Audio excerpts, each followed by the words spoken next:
I saw my boyfriend flirting with another woman. I wanted to scream and stop them, but suddenly someone shoved me hard.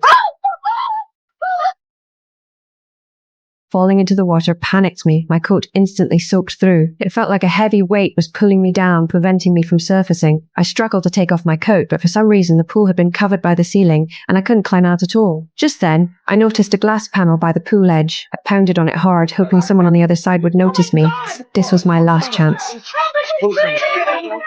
I was finally rescued, but no one believed I'd been pushed in. I just try to understand what happened. I already told you what happened. Somebody pushed me in. You must have seen what happened. I went back to the bridge just after I saw you. But you were alone, Miss Blacklock.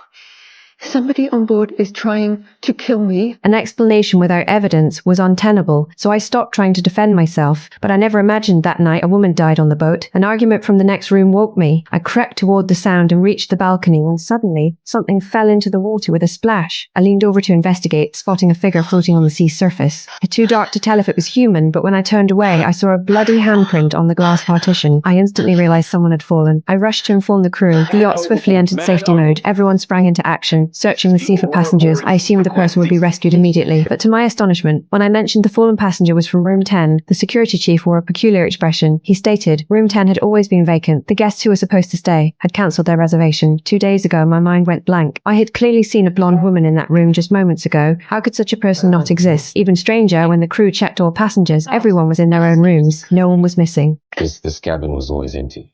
There was blood on the floor. There was blood out here.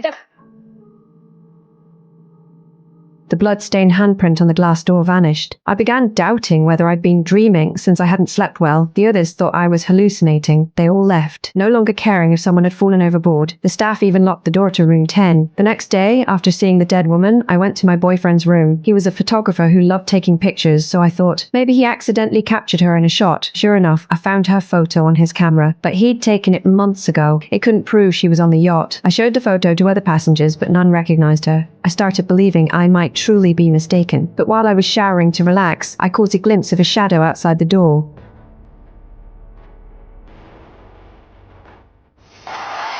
Is everything okay? Who was in this room? When? What's just now? Was it you? Looking at the maid's expression, I knew she wasn't the one. Then I remembered the surveillance cameras. They must have captured the crucial clue, but I was disappointed once more. The staff said the surveillance cameras were turned off before passengers boarded, so everyone could enjoy their trip. This only deepened my suspicion. Something was seriously wrong with this ship. I returned to my cabin for another shower, staring at the drain beneath my feet when it suddenly hit me. The crucial clue. I had to get to room 10.